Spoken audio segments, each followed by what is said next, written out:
I spent so long on that video, which I don't know if anyone else, other than you and a couple other people, saw. Okay, well, I got bad news for you. I didn't watch it. What?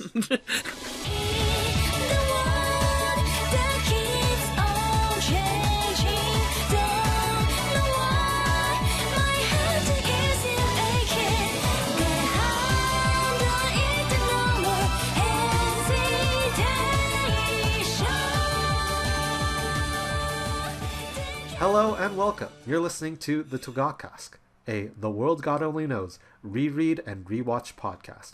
I'm Aquason. And I'm Magile. And today we are discussing chapter 18 to... No, chapter... Yeah, no, I was right. Chapter 18 to chapter 21 of the manga. This is volume 3. Or season 2, episode 1 and 2 of the anime. The Kusunoki Arc. Yep. That is right. I was expecting like a clap, a woo, or whatever. Anyway, Magile. Well, I didn't post. Before we get started, don't we always ask a question to each other? I know it's been like at least 2 weeks since we last recorded, so. Yeah, at least 2, roughly. Okay. I forgot to write down a question for you, so ask me your question first, and I will come up with a question in the meantime. Okay, so I have to ask you, if you punch yourself and it hurts, does that mean you're strong or weak? Oh. I would say that you are strong, because in the classic vein of the logic of Brennan Lee Mulligan, durability is not necessarily the inverse of strength, right? You can be strong and also undurable, right? Sure. You don't...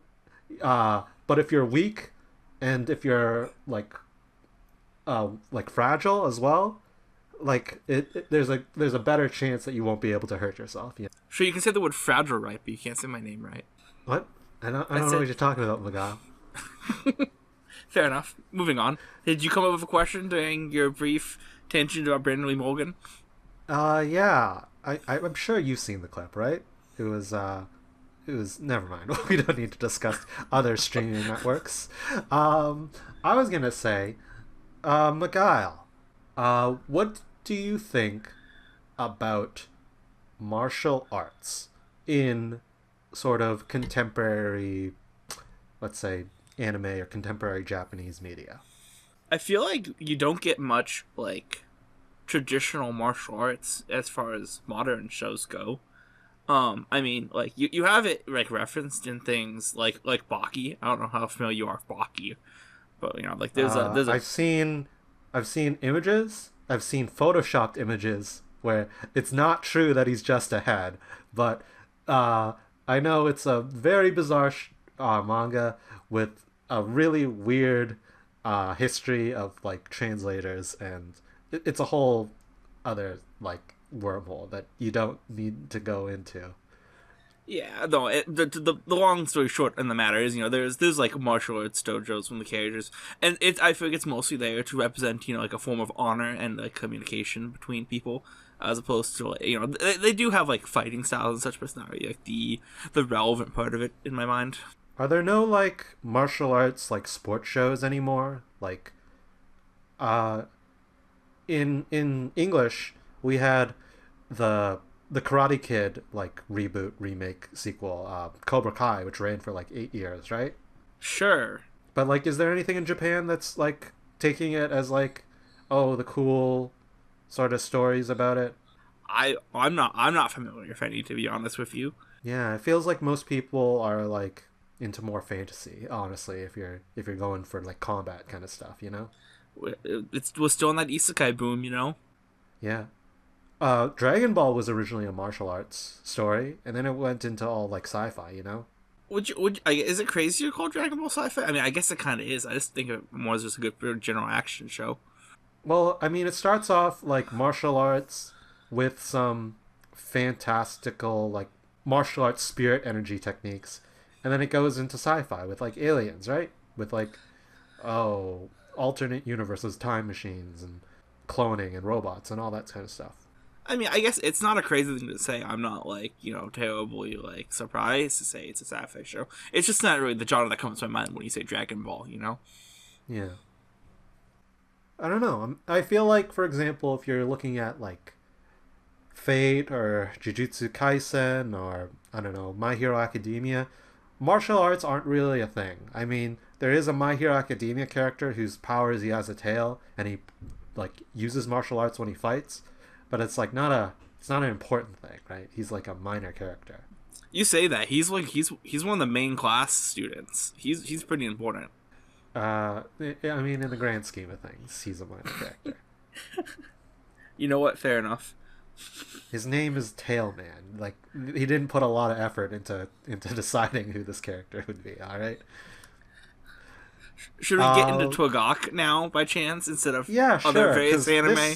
This episode from a show from 15 years ago has a lot to do with martial arts, surprisingly, for an episode arc, which I mostly associate with the sort of dynamics of like gender roles for this arc. Yeah, and it's the first time the show kind of dips into the gender roles, and we'll obviously get back there pretty soonish, I believe.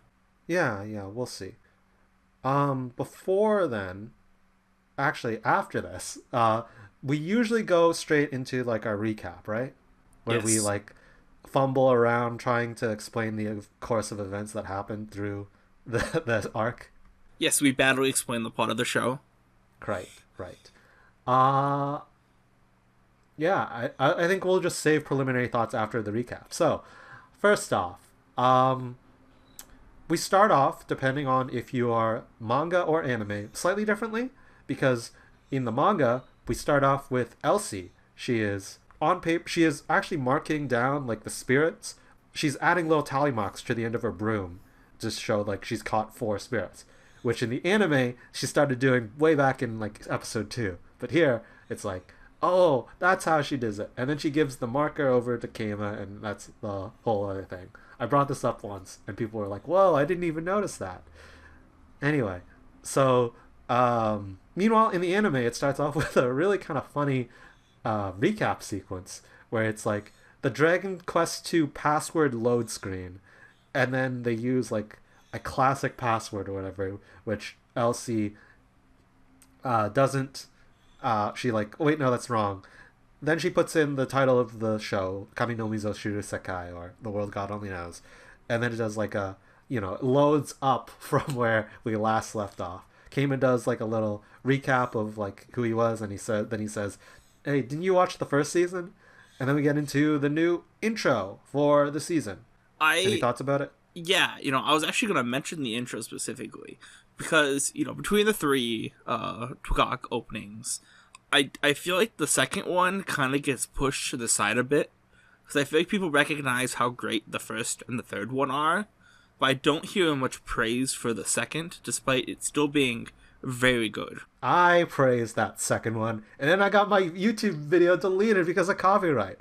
I spent so long on that video, which I don't know if anyone else, other than you and a couple other people, saw. Okay, well, I got bad news too. I didn't watch it. What? My God, Miguel.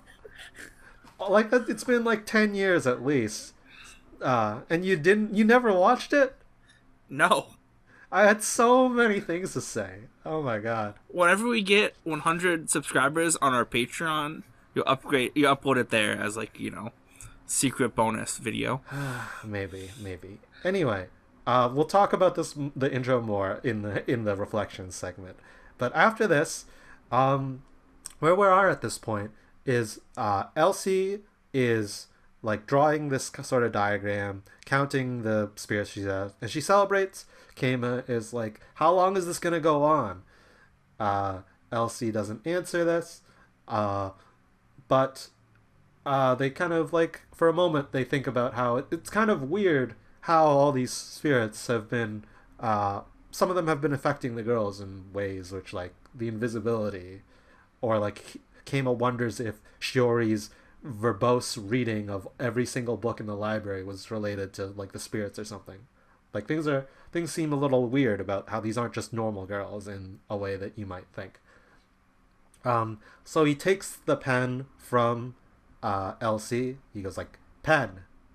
And then he scribbles a drawing and a little like text saying like, here are some like things. He's got this idea that maybe the spirits are affecting the people they're possessing. Elsie looks at his drawing and she's like, your drawing sucks. And she laughs at him, and Kama gets embarrassed, and she like refuses to turn it over. She runs, and she crashes into the My High Delinquents, the a series minor recurring characters from this point on, who are your classic kind of bully delinquent characters from Japanese media of the like 90s to 2000s. They act kind of aggressive to her. Elsie is scared. Kama isn't scared at all. He's like, oh yeah, these are just like bit characters. They're not important. They're like, they go like, what did you say? And then he says like, oh, they're like parsley heads or whatever. And then they start beating Kama up, and he goes like, wait, all right, this is real life. They can hurt you. He gets he's getting beat up. He's like, wait, let me switch to the other route. Can I make another different dialogue choice? And then he gets saved from getting beat up by Kusunoki Kasuga. She is this girl with long hair, and she says like, hey, what are you doing? Do you think you're a real man? A real man wouldn't like hurt a defenseless person or whatever. She fights Ryu, who brings out either his butterfly knife or his the English dub. Do you remember what he calls it? I mean, it's subtitled as Special Baton. Right. I don't know if it has a different name in the dub. In the English dub, they add one more word. Two more words in order to fit the mouthparts. It's Rio's special butt kicking baton. Oh, oof! I'm scared. Yes. They fight. It turns out that Kusunoki is like, she's like from Ranma 1/2 or whatever. She's got the anime level martial arts, right? So she can like teleports behind you, kid, and punch you hard enough where she doesn't even have to touch you. She punches the air, and then the wind hits you. She's really got the supersonic speed, Yeah. Anyway, Kama, he walks away, but then Kusunoki confronts him, like, why did you not stand up for yourself? You're a bad person for not for letting the scum just walk over you, for not standing up for against them. And Kama, walks away, but then she grabs him, and then he's like, okay, thanks for helping me. Then Elsie busts in, trying to defend Kama, but the previously established scene has been over for at least 4 lines now, and she ends up hitting Kama, and Kusunoki walks away, kind of disappointed, but also with some sort of latent emotion in her as she sees this comedic farce occur in front of her. As she walks away, there's a lot of class, just ambient people talking, like, wow, that's Kusunoki, she's so cool. She's so cool. I hear she's from her family's dojo or whatever, all that sort of stuff.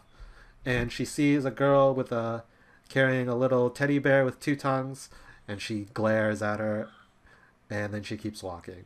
Can I actually quickly interject? Yes. Why does this girl have a bear? Who brings just a stuffed bear with them to school? Let me think. I think if I were to put this... Japanese teenagers, because they're all about the kawaii aesthetics, right? Sure. Right? That's a convincing enough argument for me, I suppose. Anyway, she goes off I was gonna say the Doro Doro, but that's not what it's called. The alarm, the spirit sensor alarm, goes off, and Elsie and Kama are like, oh, they realize what's happening. Kusunoki stands goes through her classroom, goes to the outside balcony, stands sort of stoically. Then Keima's like loose piece of paper flies and like whaps her in the face, and she looks at the drawing of like the sort of like terrible drawing of the spirit, and she feels like it's cute, and she like shimmers a little bit. Now we get into the planning where Keima and Elsie, they're like, what are we gonna do about Kusunoki? He doesn't want to have to go through like the storyline where he ends up like fighting her and then beating her. Like he stands no chance. So they decide to instead go see her as the captain of the girls karate club at Majima. She's doing martial arts using her superhuman abilities, and Keima approaches her asking to be a disciple to join the club, right? Keima manages to break through her initial like resistance by showing his latent dedication to like a passionate world, like his passion for another world. And then Keima ends up doing some sort of like chores, daily sort of experiences at the club, right? Yep. Cleaning, walking through the halls, just kind of like a montage. Disposing of a cat. Right. Then, but this cat, it shows up again in her locker room, and Kusunoki confronts it. Like it's annoyed. There shouldn't be this cute thing in here, this weak thing in her dojo, or no, in her club room. And Keima, he's like thinking to himself as he and Elsie are like entering into the club room, wherever. He's like, I don't really understand her character. Like what's the angle I have for her?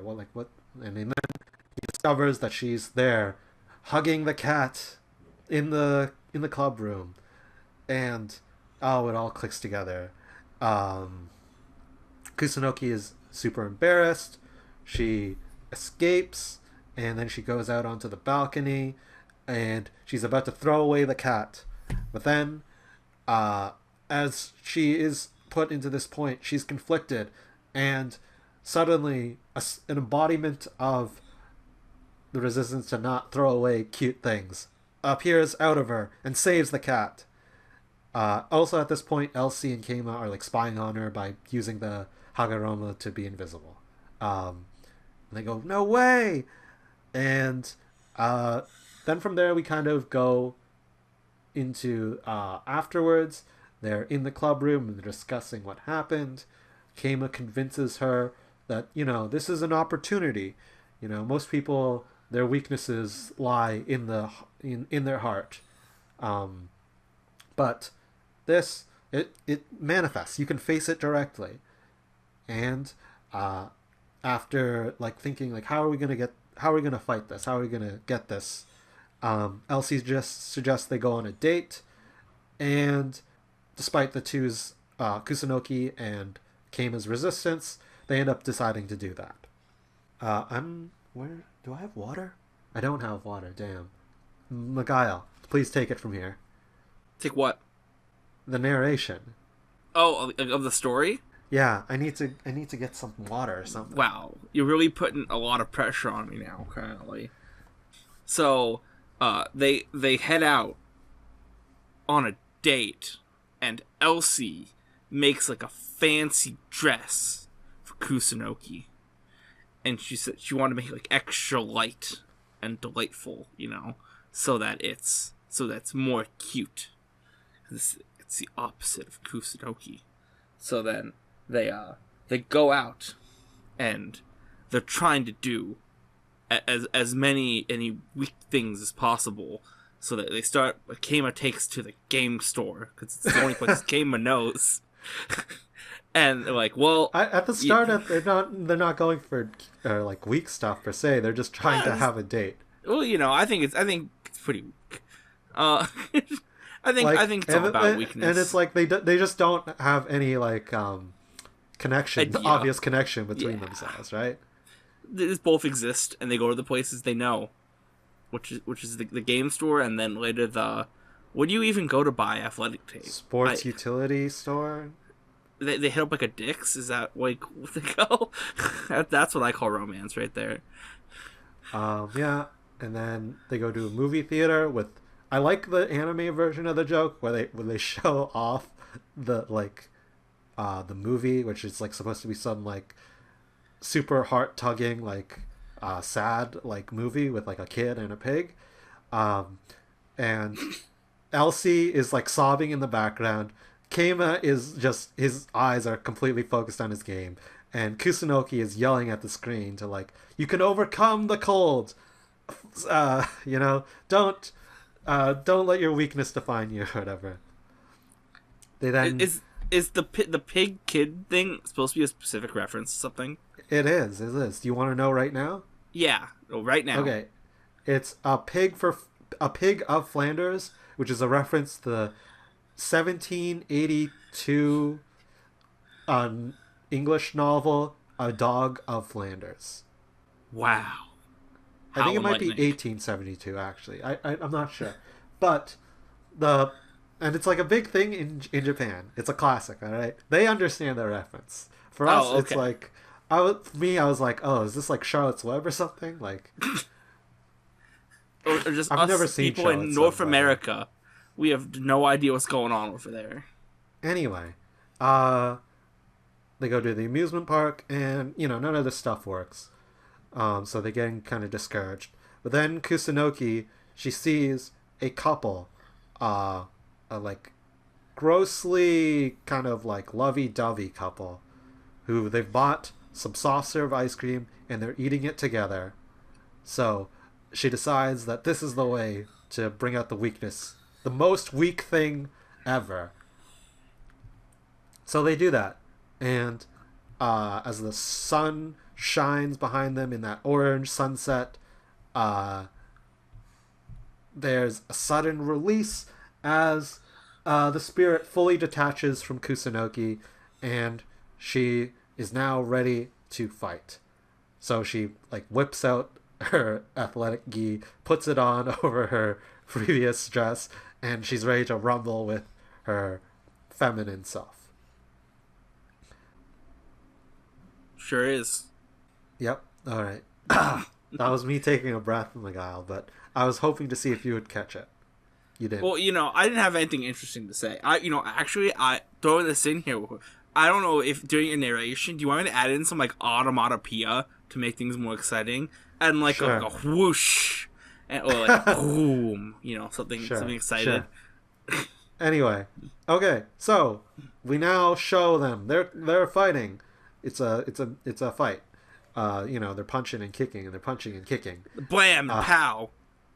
And then Elsie is like, "Oh, Divine One, you should go and get in between them or whatever." And he's like, "No, I would die if that happened." But she's like, "Oh, I can make you armor to protect you. It would like survive an explosion probably." And he's like, "No, I'm not going to do that." They end up fighting. Kusunoki, our main Kusunoki, at the start thinks that she should be able to obviously win against her weak self, right?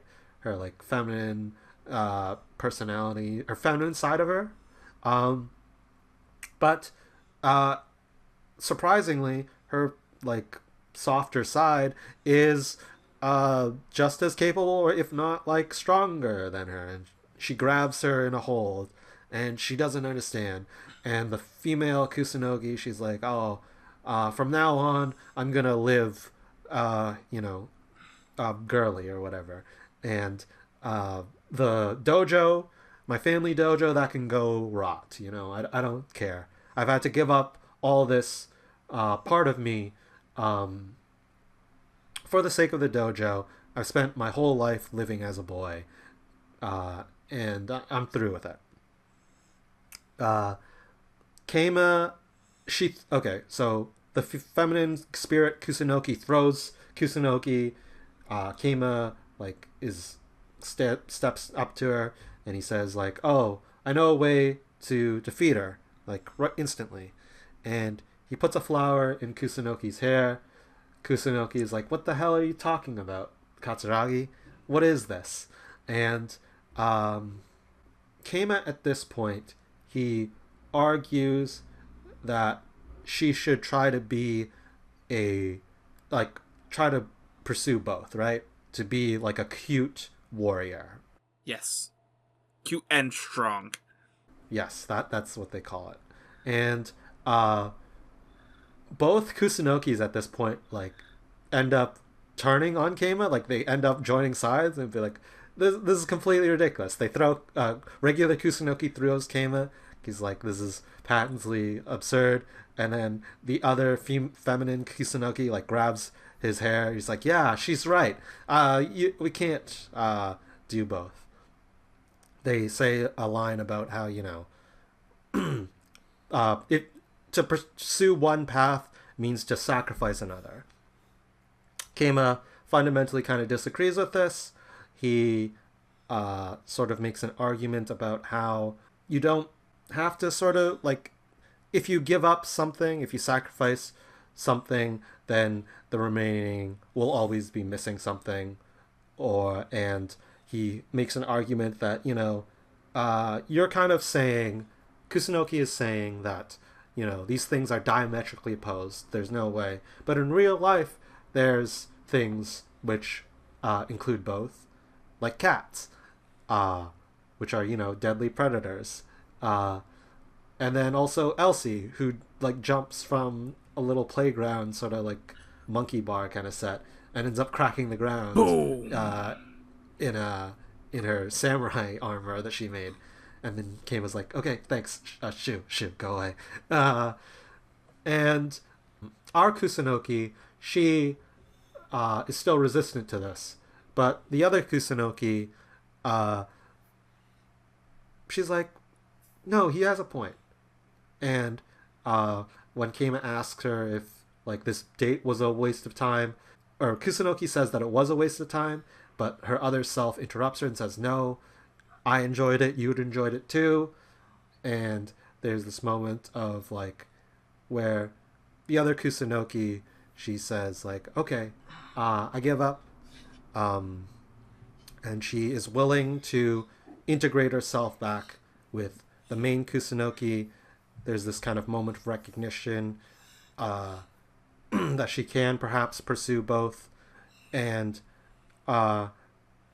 as before she leaves, the feminine side of Kusunoki has Kusunoki kiss Keima because they both want to. The loose soul leaves Kusunoki. The runaway spirit gets captured, and we show Kusunoki post-conquest. She's still doing martial arts, but now she also accepts the cat in her dojo. And she's doing cat happy fun times with very goodness. And then after that, we've got two different sort of teasers for the next arc, which happens immediately. It's kind of like direct cliffhanger transition, where in one, it's in the manga, it's like Hakwa is kind of like looming over sort of like them in the playground, I'm pretty sure. And in the anime, it's a post-credit scene, which they don't do a ton of, where Elsie is like, or Keima, he's like, "Do you have like a manual or something?" And then Elsie's like, "Oh, I do." And then it turns out it's actually a cookbook. She's disappointed, but then Hakwa like appears and like captures her in the confinement jar. And then that's the end of the episode. And that's the end of the arc. Woo! Clap, clap, clap. Thank rah, you. Rah, rah. Anyway, so where do we want to start with this? Do you want to start off with, how about like, you've watched these episodes before. Have you read these chapters before? Yeah, no, I read the entire manga, so. Okay. What were your like before doing the reread rewatch, what were like your impressions of this chapter series? Overall, when the first time I read through the arc, I feel like Kusunoki didn't leave a whole ton of an impression on me throughout the arc. I kind of understand why in some ways. She's kind of just like, oh, I want to be strong, but I don't like cute things, and cute things were in the way of me being strong. And you can kind of read her as a pretty, like, one note character. But getting into the reread, I think the it's an arc that asks a lot more interesting questions. I feel like about her as a character. Yeah, I feel like my recollection of this, right? I was anime first, and I came in when season 2 was already done, so I just went straight from episode 12 to season 2, episode 1. And I remember really liking the arc, but at the same time, it's not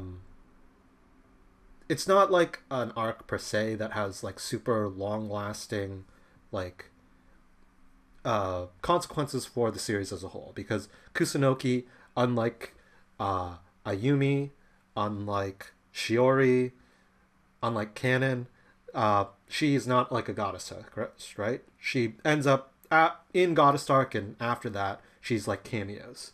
Yeah. So, at the time of watching season 2 for the first time, I think she might have been one of my favorites. Like, I'm a sucker for like for a tsundere kind of like unable to admit one's feelings kind of thing. And I feel like probably I remember going into season 2 being like, wow, this is a fun like starting arc. It's like the fight scene in episode 1 is kind of like a fun little like burst of action. We've got some, it's like this arc is not like crazy different from the standard TWGOK formula. It's actually kind of like tightly contained. Yeah, this is a pretty short story, all things considered, for the between it. But it's got some like really fun comedy bits. Like I remember laughing so hard in the date montage where they first go to the game store, and like Kusunoki's like, why did you bring me here? Then they go to the athletic store, and then Keima's like she has no interest in buying athletic tape.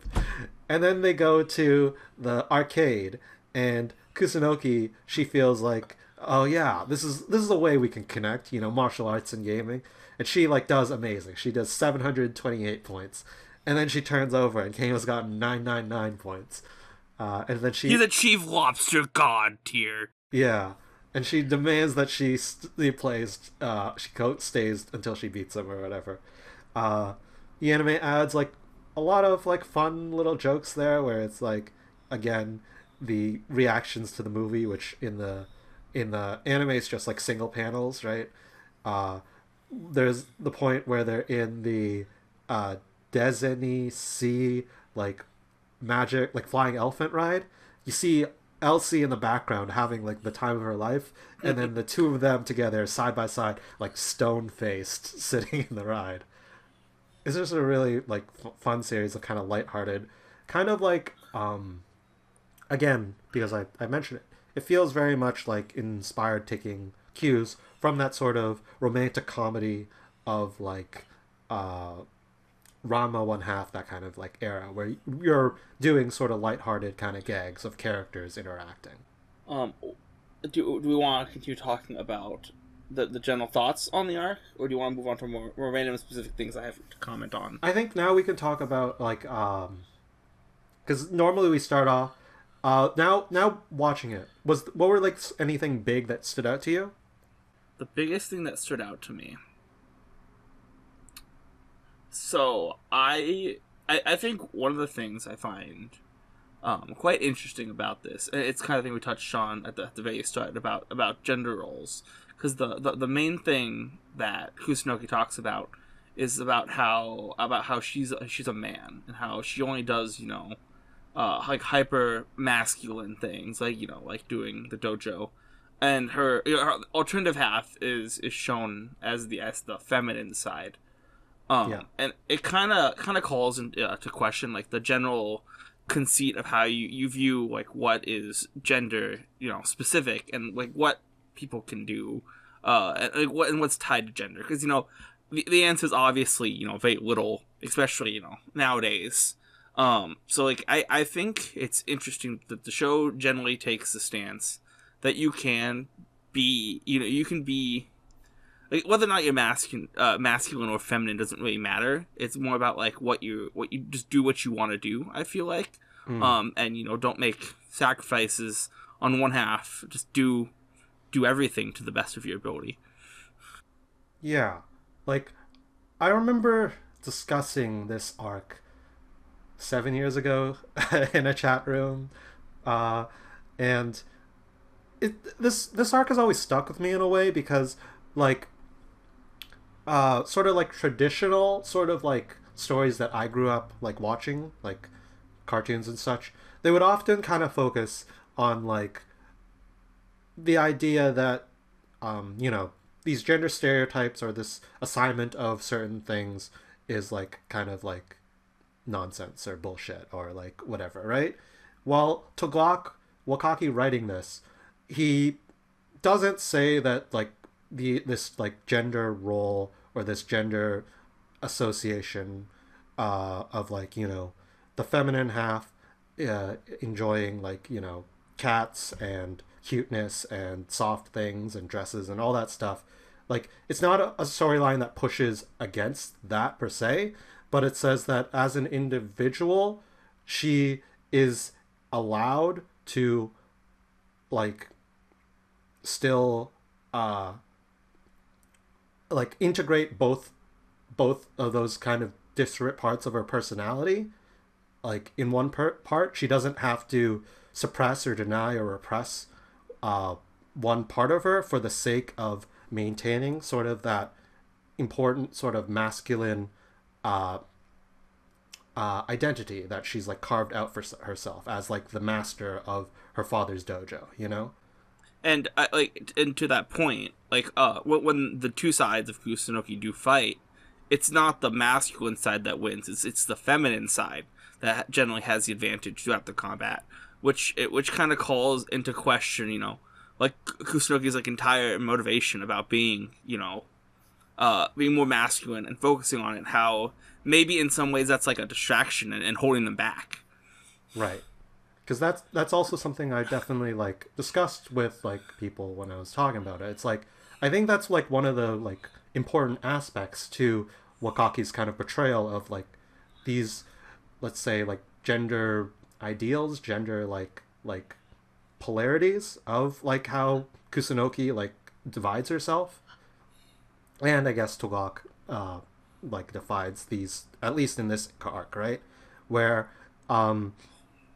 they are at least equal, or Kusunoki's soft side, right? It isn't like weak in the way that like you would think like, oh, the female side of her can't fight, Like, there's still like there's serious drive and like desire, and like she is kind of, she's not like frivolous, She's not like when she says that she's going to like quit the dojo, right? She says basically like, I don't care, let that dojo be destroyed, in a way that is like significantly sharper than like sort of being like how like in Japan there's like an association of like young or teenage girls with like consumerism and like kind of not being very like serious.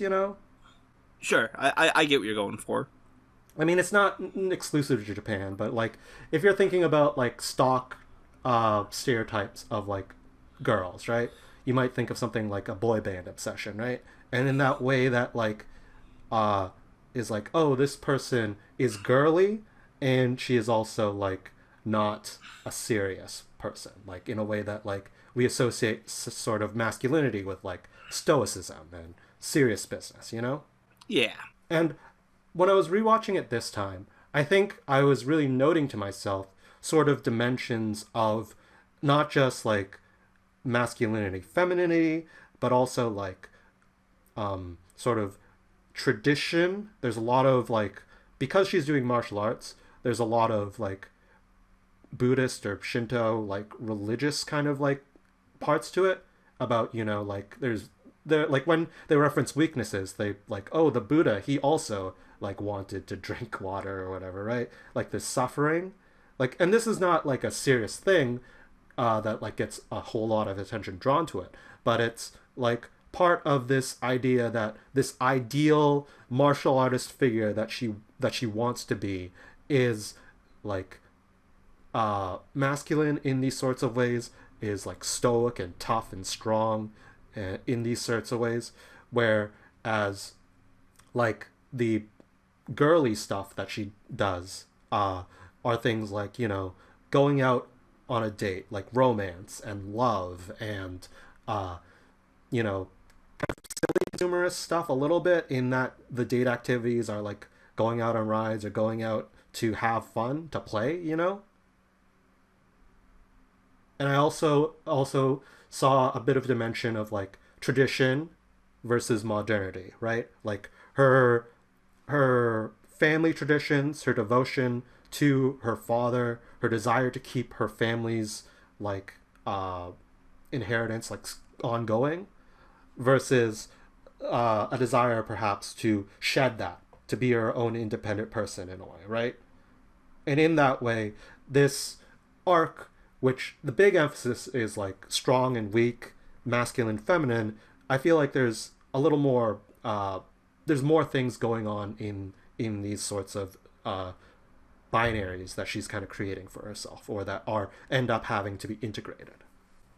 So one of the things I was actually I had a thought about while you were talking is I feel like the way Kusunoki like heads into this arc, she has a very, you know, like narrow mindset as to what like a person is, as far as, you know, like what a man is, and like what doesn't qualify as a man. Because like, you know, at the very start, you know, she's like when she interacts with Ryo, and then later Kim, when she calls him, like, hey, this is not what a man should be. Oh yeah, a real and man. It's kind of like sexist when you get like right down to it, like what they expect people to do, since there's obviously more than a single way like a person can exist. Yet she has this single-minded mindset going into it. Yeah. So, I think like I'm trying to summarize what I think a past conversation I once had is like, I think a Western sort of storyline would try to like strongly like deny or try to argue against the idea that these things are like feminine or masculine in itself, whereas Wakaki, writing in like 2008 Japan, he's kind of writing an argument about like, even if these things are feminine or masculine, that doesn't mean, or even if these things are inherently feminine or masculine, that doesn't mean that you cannot like engage in them, or right? Was that what you I was know? saying? So I don't know if that's what you're going to say. I wanted to tag it. I think if this story was being told like in a different context, in like, you know, like a 2000s, you know, early 2010s, like cartoon on the North America side, I think the ending would have probably pushed Kusunoki more into the feminine side of things. Oh, you think? Yeah, I absolutely think so. Where I think, you know, you might see her more actively wearing a dress, or more actively being like, you need to do feminine things. Whereas that's not really the stance that the show ends up taking. Since, you know, the feminine Kusunoki's like, hey, do your martial arts. Do this thing you want to do, but also give this stuff a shot. Because, I mean, it's obvious that, you know, Kusunoki's main thing is her martial arts. So it would be kind of taking away some aspect of her if she were to, like, you know, divert some of that focus onto these feminine aspects. Right. And she genuinely does enjoy martial arts. Like when they go on the date and she sees like the athletic tape, she's like, oh my god, and she's like super excited for it, right? Yeah, because it's always something she has passion for. It's not like she's locked in this purely out of tradition. Yeah. And it's also kind of like, I feel like older media would be set in a way where it's like, okay, here's a, traditionally girly character, and then we prove that she can do the guy thing just as well as a guy. That's like the classic sort of like 90s cartoon, right? Yeah, I mean, I think that's fair. I just don't really think that's the type of character Kusunoki is going in. Yeah, I Because think she's already, like, better, I think that's kind of like the way in which this story premises Kusunoki as being like, already kind of a master of the masculine sort of performance that she's got to do, right? Yeah, as part of like living as this like martial arts instructor in her dojo. But then there's like the argument that in doing so, she has ended up repressing the parts of her that aren't conductive to that image, to that identity that she wants to be taken seriously as, the inheritor of the Kasuga style martial arts dojo, Yeah. Oh, I get what you're saying. I think we have, pretty similar mindsets of the character and things. I think we might be starting to dip too much into the, like, let's write cartoon fan fiction about what this character could be in a different context, though. And so, like, if this, but I think Kusunoki, especially on this rewatch and reread here, has definitely shown to be a lot more of an interesting character that, pushes on these interesting topics. Did you have anything you wanted to close out on that, or you think you're good? That is, I think, the big ones that I wanted to hit. Now I just got a bunch of minor ones. Me too. I also have minor things. Okay. So what is your most major minor one? My most major minor thing? Okay, so you didn't mention it during the recap, so I will definitely want to mention it here. During the Keima, like, training arc, right after becoming a pupil, in the anime, the show uses a completely different art style. Yes, and I thought that was really interesting. Flat colors, flat lighting. Yes. Was this meant to be a reference, or was it just like, here's a cool... I don't think it was like a shift. Nichijou or any other specific like homage to any sort of like 4-koma adaptation. I think it's like a stylistic choice to make it sort of like more lighthearted. And it was interesting that the anime adaptation, they do three of those like 4-komas in that flat style. But then the final one, which in the manga is like just, those like 4 small panels, they do it like the standard and actually kind of elevated detail with like the sunset orange in the locker room, and they really like they make that a dramatic moment where she confronts the cat rather than the manga where it's more of like a lighthearted moment. Yeah, it just kind of happens. Yeah. Okay. I think my most major thing was let me check my notes actually. Oh, okay. I remember at one point really considering like retranslating the manga scanlation because the manga scanlation is pretty rough. And one thing I like noticed as I was comparing different translations, including the French translation, is like how like the words we use in order to translate what she's talking about in terms of like strength and weakness, right? There was I had a suspicion, and then I saw a post talking about something else, which like kind of confirmed what I thought about, where the Japanese word for strength is often used in a sense where we might use the word tough, where I'm like, oh, that makes sense. And then weak, which comes up as well in the story, right? I like the French translation translating it as like soft, like because and it's kind of interesting when I was looking into it for this podcast. Whereas like the word that they use a lot in this nanjaku is like weak, but also like weak-willed. It's kind of like both. It's kind of that sort of weakness, like a person who might be cowardly and weak-willed, or like doesn't stand up for themselves. like and again, this is like that sort of like spiritual strength rather than the raw physical strength that she also carries, you know? Yeah.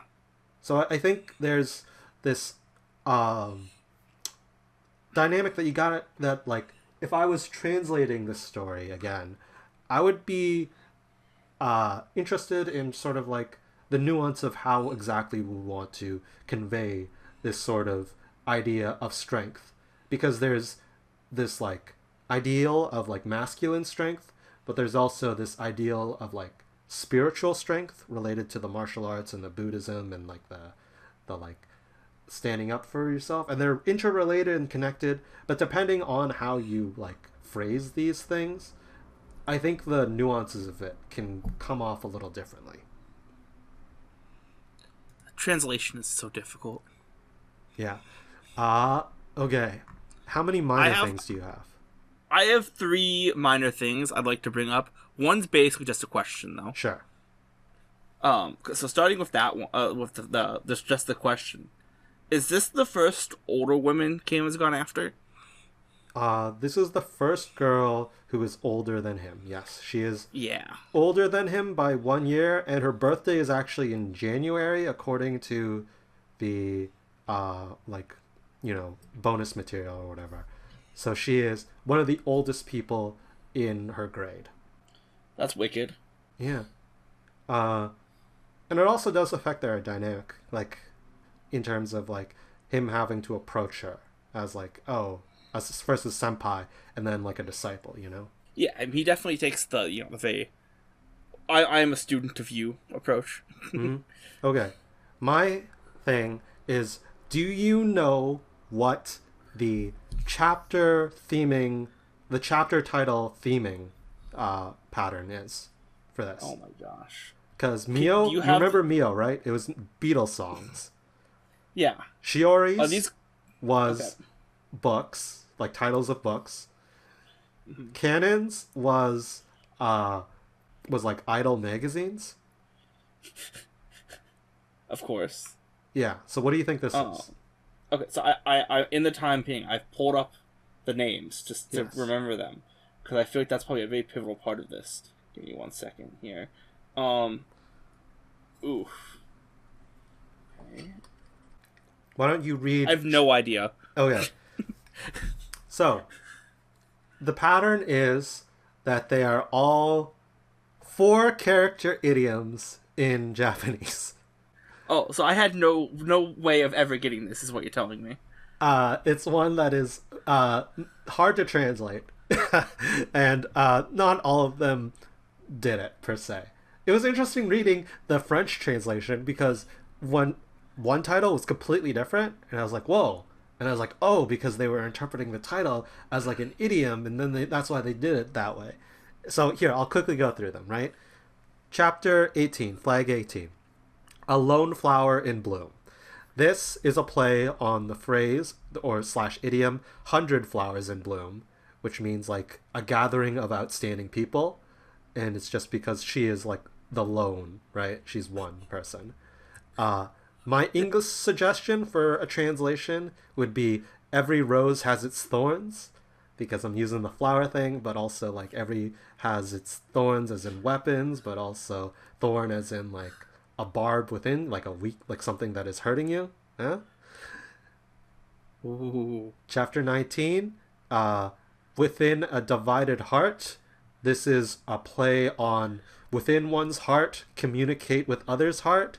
It's like a Buddhist thing, a Buddhist saying about like communicating without speaking. I would change this to be a heart divided, which is a play on the phrase a house divided cannot stand, right? But just often people say a house divided. So I think this one's pretty good. 20 is a victory and a crushing defeat, which is a play on the phrase survival of the fittest, which in Japanese is superior victory, inferior defeat, then gets turned into superior victory, fierce defeat.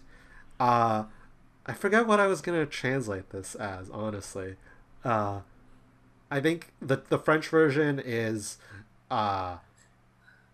it's like may the the winner takes all is what the French version is. Um, Maybe something like "May the best man win" or something. I'm not quite sure what you would do. "May the best woman win," huh? Ooh, ooh. And the final one is "settled with a fist," right? Uh, Literally one fist settlement. This is a play on the idiom "case closed," which is one case settlement. Uh, the French version is "l'affaire est réglée," the matter is settled. My English suggestion is "settled the old-fashioned way," because when you settle something the old-fashioned way, often it's like physical violence, you know? How much time have you spent thinking of Better translated semi-accurate titles translations? Yeah. in order to make sure that we carry the theme of each arc across of each character specific arc across the chapter titles. Yeah. I spent a little bit of time on it. The anime doesn't even try with these, right? Doesn't the anime have different titles completely? The anime only has 2 episodes, right? Yeah. It's yeah. A Lone Flower in Bloom and Okay. Settled with a Fist. Okay. It's just the first and the last one. Yeah. That makes enough sense. And like for them, the thing is, I don't blame people for not like going to the depths of like, oh, this one is using a specific. Every chapter is a reference to a phrase, except they change one word to another one. So I'm going to use idioms in my translations as well, except I'm going to change one word to reflect this pattern. Like nobody cares, right? But I think it's cool. No, it's super important. If you're translating something, you need to not just do a translation. You need to understand the author's intent with their words and replicate it in your language. It's very important. Hey, I'm not going to disagree with that. Anyway, but the thing is, this actually informs sort of some of my reading of the arc, because the idea that each like all of her chapters are themed around these like traditional sayings from like at least from like 1,000 years ago or whatever, like these idioms based off of old Chinese texts that then persist to this day. It makes me think like, oh, I think there is like this theme of like old traditions and like of the fact that like martial arts is this like long old tradition passed down, which still exists to this day to an extent in Japan, you know? Yeah. Okay, what is your second minor thing? Okay. And to be these are both really stupid, my 2 things. Okay. But so the first one, there's a point where Elsie says to Kama, "Hang in there, Kami-sama." Do you remember this at all? No. It's like during the date, I think. So it's somewhere around there. The reason this stood out to me is there's that like meme picture you see of like a cat hanging from a tree that says "hang in there." Yeah, that's and like, I'm like, that's at least like an 80s meme. Like Gen X people had that poster in their workplace. And I was thinking, it's like Kama's kind of like a cat in this scenario, because Kusunoki had the cat previously, and she's graduated, so it's kind of like you see what I'm going for. I don't know if Discord picked that up, but my microphone picked up my groan. Yeah, deep groans. Like some of this stuff isn't that important, but did you recognize the Maihai delinquents as characters from Wakaki's previous work, Holy Crystal Albatross? No, because I didn't read Holy Crystal Albatross, just like a lot of people apparently.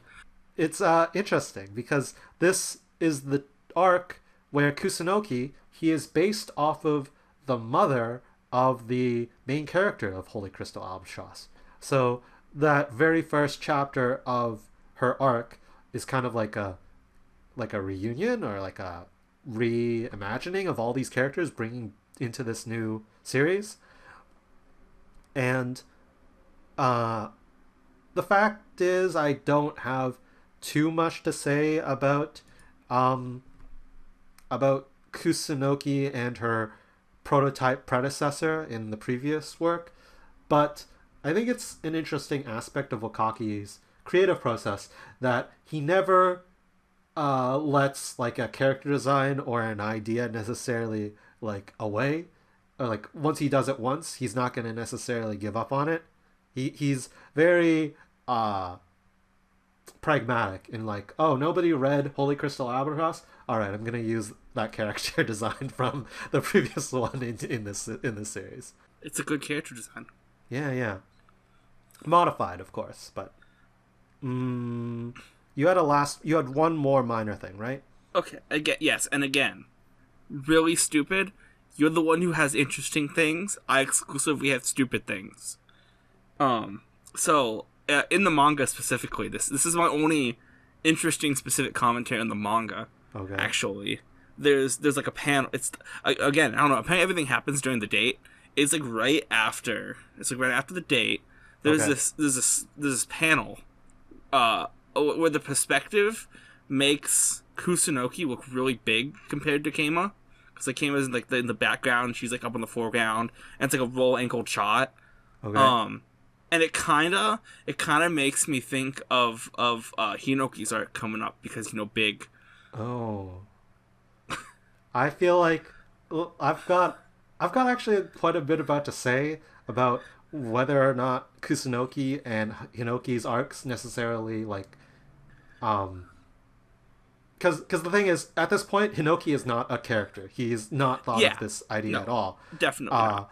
So when he comes back later, it like perhaps changes a bit of the context of this arc, but this arc on its own has this sort of idea. It's interesting. I feel like when we get to Hinoki, because I swear we are going to read this whole manga. When we get to Hinoki, I feel like we'll have a lot to say about the ways in which like that arc perhaps changes the reading of this arc a little bit.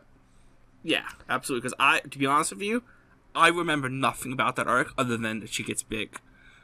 Okay. Do I want to rapid fire this, or do I want to? Yeah, shoot me. This is gonna be all right. So, this is the start of the running joke that Keima is a terrible artist. I think the drawing of the girl is quite funny too. Like, it's not a stick figure, and Keima clearly puts some detail into it with the school uniform that he drew, but it's just really bad. It is. He did try. That's how you know it's not like he just like quickly doodled something. He put his heart and soul into that, and it came out like garbage. Yes, and I think it's also good comedy writing to have like Keima clearly has things which he is deficit at. Like he's not just like the cool nerd who solves the Sherlock Holmes mystery and kisses the girl and wins the girl's heart. He's also a guy who like loses to the delinquents, right? And like is bad at drawing and gets embarrassed, and Elsie refuses to give it over to him. It's ways in which that makes him feel like enjoyable as a character with like very clear flaws, and not so much that it's like too much of a wish fulfillment, too much of a power fantasy. Yep. The French on page 3 of chapter 18, the French version of the bubble typography for the ha ha ha that Elsie does is really well laid out.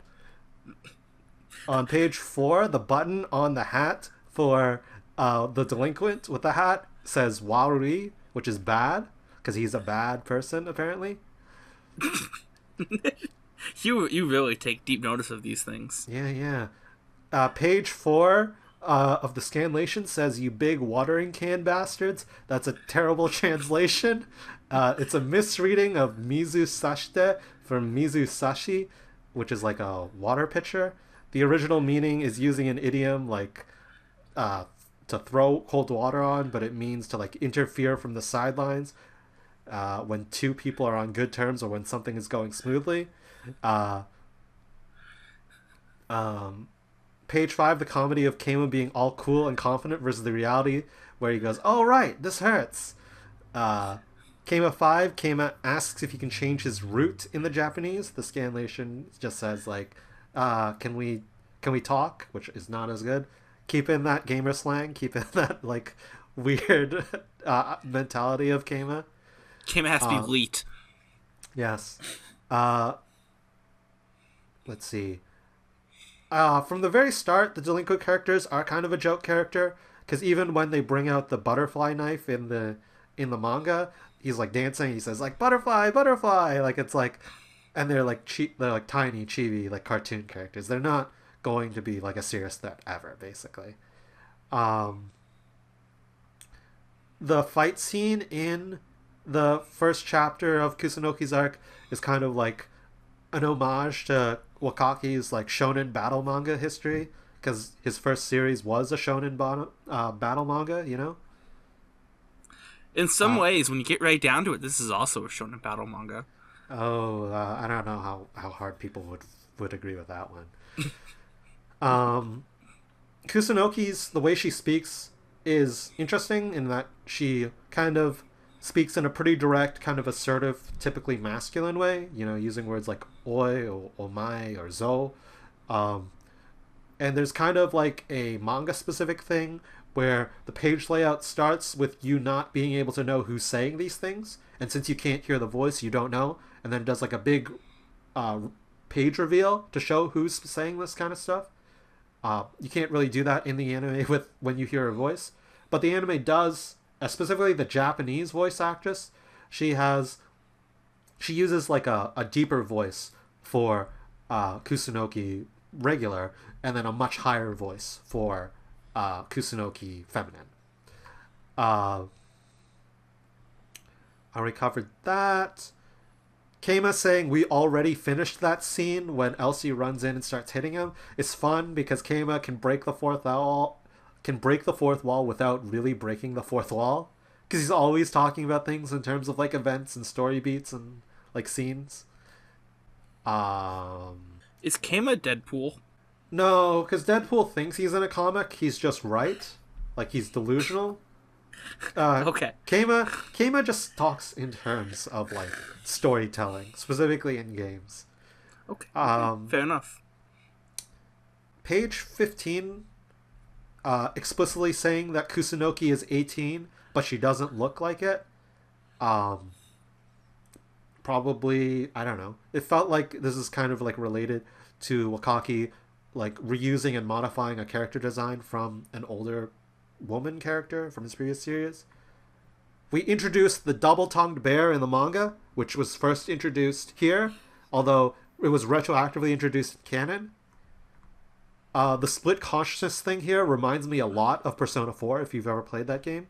No, I haven't played Persona 4. I want to play Persona 5. Okay, well, Persona 4, it's all about how there's this Jungian shadow, like the part of ourselves that we deny, and in that game you end up having to fight like your shadow self in order to self-actualize and then accept that this part of you that you deny is still like part of you. Do we know if Wakaki's a Persona fan? I don't think so, honestly. He doesn't seem to play a lot of RPGs nowadays. Okay. Do you think that Keima's drawing of like the spirit was cute? Of the spirit? Yeah, because Kusunoki is like, oh, cute, and then she shimmers a little bit. No, not cute at all, really. Yeah. To me, I would say it's like endearingly terrible, maybe? Like if a 5-year-old drew it, I'd be like, oh, maybe. But maybe this is a cultural thing. Maybe this is a cultural thing. I think it's a bit too ill-defined to be cute. Did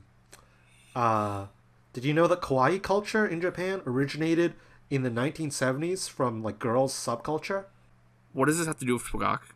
Well, it's like the masculinity femininity thing where like even though kawaii is such a common thing in Japan now with like all these mascots and other things where it's like relatively accepted everywhere, it's still like associated strongly as being like a girly kind of thing.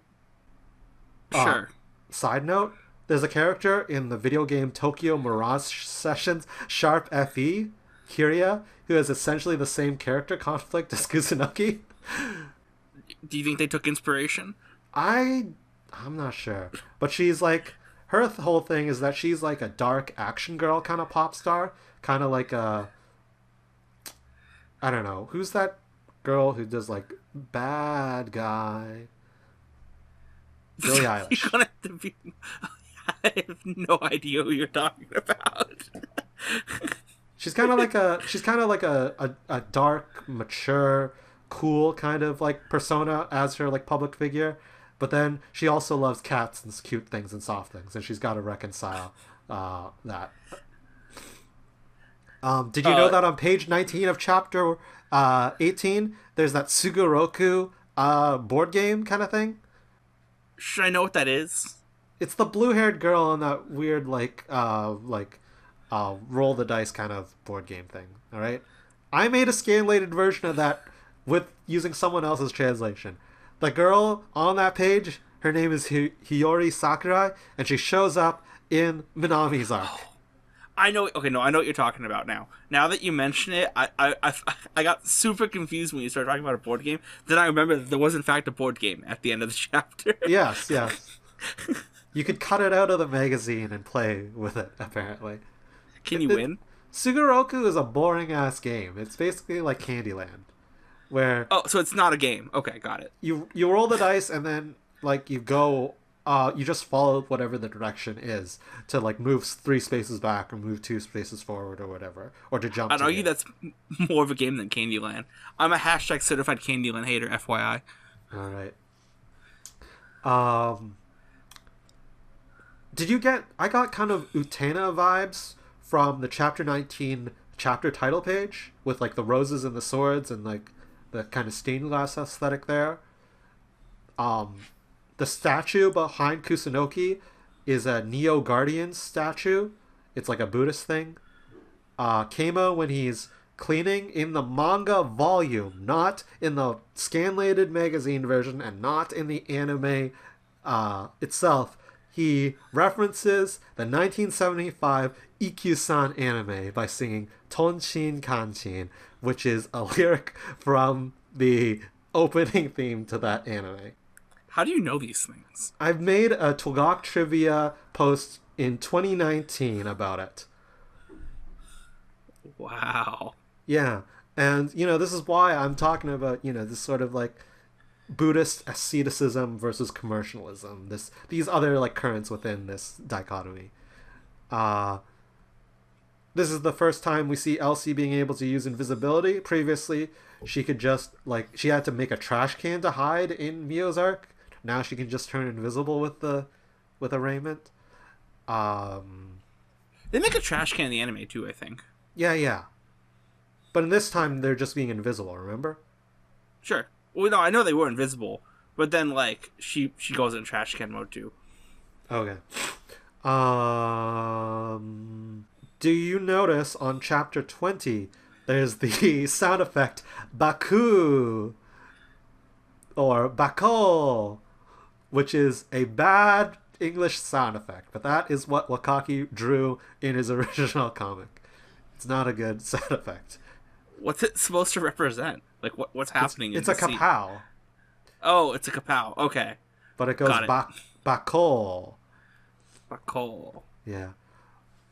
The road that they go on their date is Maijima YY Road, which is Ayumi's favorite place according to Keima's profile of her, and it's also where they end up walking in Goddess Arc when they go to Miyako's family laundromat /house.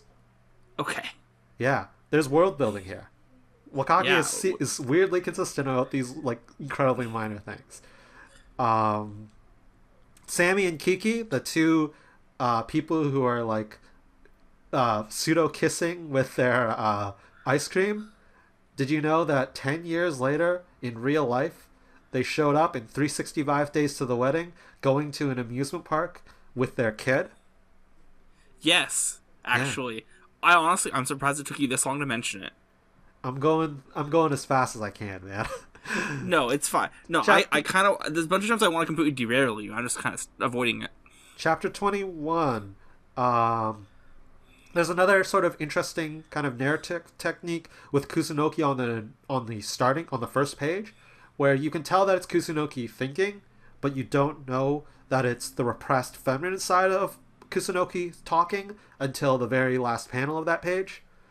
The page after that, the fight on the fighting game screen is a direct trace of Street Fighter 4's fight text, It's like I didn't notice that until like looking at some old footage of Street Fighter 4 like a couple years ago, and I was like, wait a minute, that's there's only one version of that that's like very specific. He just copied that wholesale.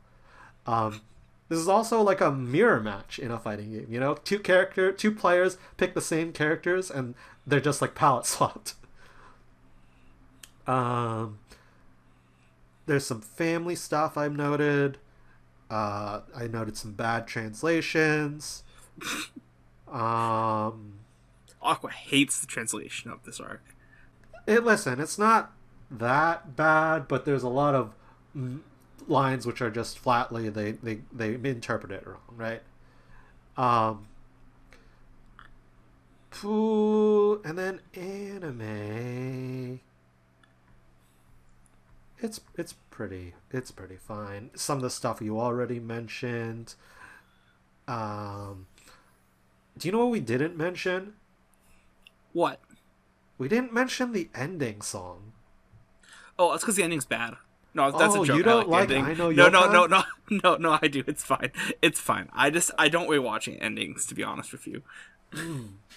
I did this time, to be clear. I have a lot less mental attachment to them since I didn't really listen to it the first time I watched the show. Sure. I think, and also it doesn't have as much feet as the first opening.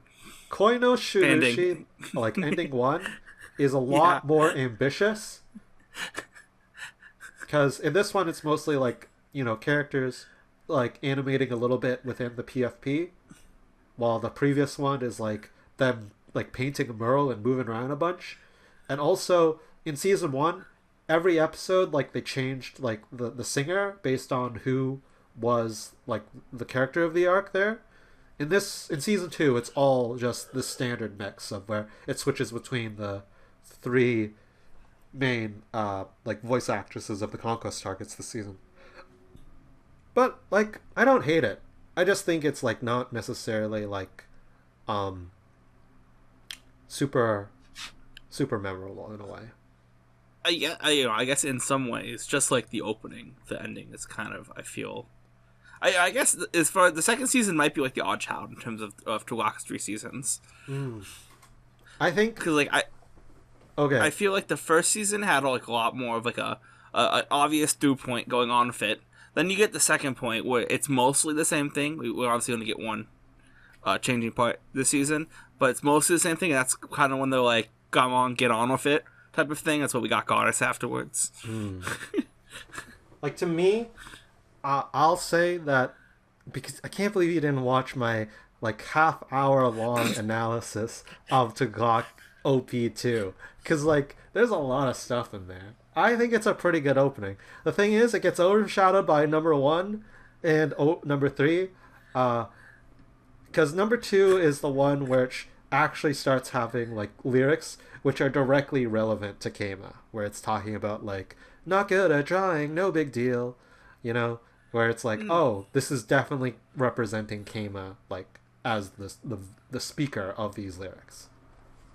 Yeah, no, I think it's a really good opening still. I just, especially in terms of, you know, one of the things I also think is length. I think one thing that stands out about the first and third opening is that they're also really long in the full versions, whereas the second one is just not. Yeah, the second one is weird in that there's 2, which are very similar. A brand new world God only knows, and a whole new world God only knows.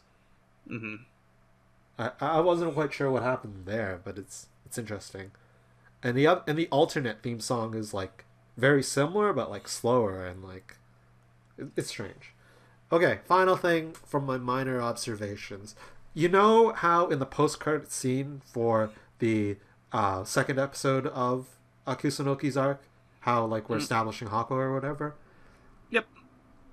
Did you know that is where you like first see the like full alphabet for the Hellion, and that the text that's been replaced on the display readout actually is a cookbook? I had no idea. It's actually a recipe.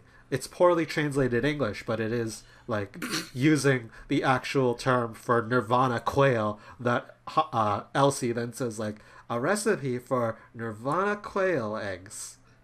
It really does say that. Can I offer something else? I actually, this is another thing I meant to mention. Completely forgot about until you mentioned Hawkwood again at the end. Yeah. You know how She was after teased in season 1.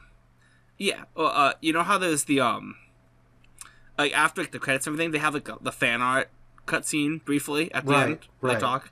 The like I forget what I it's think called. an eye catch.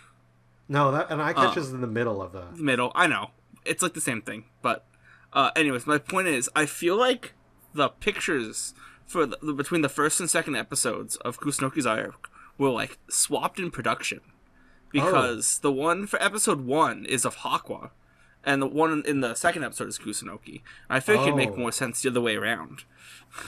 That is true. That is true. Although it could be that it was just really like Haku is really popular, so they want to put her like they want to get those Haku fans in. Like, don't worry, she's coming. She's One more episode, guys. Just you wait. After the next episode, then we'll cover her. Yeah, and that is all the minor stuff I had to say. That's wonderful. Thank you. I've one last thing I want to comment about as far as okay, it's not even related to the show, but it's another character like Kusunoki, which is why I felt mentioned. I thought about when you were talking about another character that was like Kusunoki, but it's from our favorite show that we're definitely going to do a podcast about one day's Angel Beats, right? Sheena. Oh, Sheena. Yeah, because her thing is that she cares about the cute things, and she's like powerful ninja lady. Ooh. If we see this enough, we can say it's not creative anymore, right? It's not exactly. subversive. But I don't know. Maybe we can still argue that at least there's more stuff here. Maybe if we get enough comparisons, we can fully dissect whether this is just like a bland trope or whether this is because the thing is about Japanese entertainment media I've seen is that there is oftentimes a there's an expectation that you'll give like a little bit of femininity to a female character as like a treat, as like a way to like inspire like greater empathy in a way that they aren't too like off-puttingly discordant from sort of like societal expectations. But on the other hand, it's also kind of like when you got like the bad boy in like a Hallmark or like a high school movie, and then it turns out he like really loves cats or whatever, and he like he's not as rough as his exterior seems. Yep. Well, maybe we just love the idea of like someone not being as like hard as their shell is, Yeah, it's kind of like those candies that have like the hard outer part and the gushy middle. I think we're just describing a tsundere. I mean, is like Edward from Twilight a tsundere? Probably. All right, you've heard it here. Do we want to move on to you not rating the show? Oh my god. Yes, I need to not rate it and then you rate it? Yeah, that works. Okay. The Kusunoki arc is an interesting arc. Because it's kind of one of the first major arcs that deals with sort of like gender roles, gender expectations, gender norms. We see more of this when we get into Yui's arc. And here, we're dealing with a kind of story about Kusunoki taking up a life which is traditionally associated with masculinity and living in ways that discards sort of any of her girly interests. And then kind of like reconciling that part of her and realizing that she doesn't have to, as TWGOK loves to do, doesn't have to listen to what society insists you must do, or you can kind of like be your own person in a lot of regards, right? We see this in quite a few of TWGOK's arcs. In that sense, it's not necessarily the most like divergent from the kind of like standard formula that TWGOK employs, but I think a lot of the jokes and a lot of the nuances to where Wakaki like how Wakaki presents this, how Keima interacts with Kusunoki, it makes it a lot. It does a lot to try to keep it fresh, right? So in that regards, I think this arc is pretty enjoyable. I feel like it like it shifts in terms of like how high on my favorites list it goes. I don't think it'll ever be like my favorite, but I think it is quite fun and quite funny, especially the anime version. And I would rate it, the arc, an A for asceticism. I like you use the word that I brought up like, I don't know, an hour ago. Hey, I know big words too. All right. So thank you, Magile. And thank you, Waterboy. That's not my name. Close enough. All right. Goodbye, Magile. Goodbye. And then we go the outro song. Oh wait, there's an outro song? You never listened to the outro song? My God, Magile, what? Oh!